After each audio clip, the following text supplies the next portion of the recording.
ಅಂಗಡಿಯಿಂದ ತರುವಂಥ ಕೆಮಿಕಲ್ ಕುಂಕುಮ ಬಳಸಿದರೆ ಅಲರ್ಜಿ ಮೀರಿದ ಸ್ಕಿನ್ ಕ್ಯಾನ್ಸರ್ ಕೂಡ ಆಗಬಹುದು.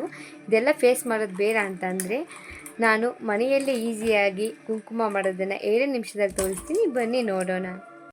ಮೊದಲಿಗೆ ನಾನು ಚಿಕ್ಕ ಜಾರ್ನಲ್ಲಿ 2 ಸ್ಪೂನ್ ಅರಿಶಿನ ಪುಡಿ ತಗೊಂಡಿದ್ದೀನಿ, 1/4 ಸ್ಪೂನ್ ಅಡುಗೆ ಸೋಡಾ, 1/4 ಸ್ಪೂನ್ ಸುಣ್ಣ, 1/4 ಭಾಗಕ್ಕಿಂತ ಕಡಿಮೆ ನಿಂಬೆ ರಸ ಹಾಕ್ಕೊಂಡಿದ್ದೀನಿ.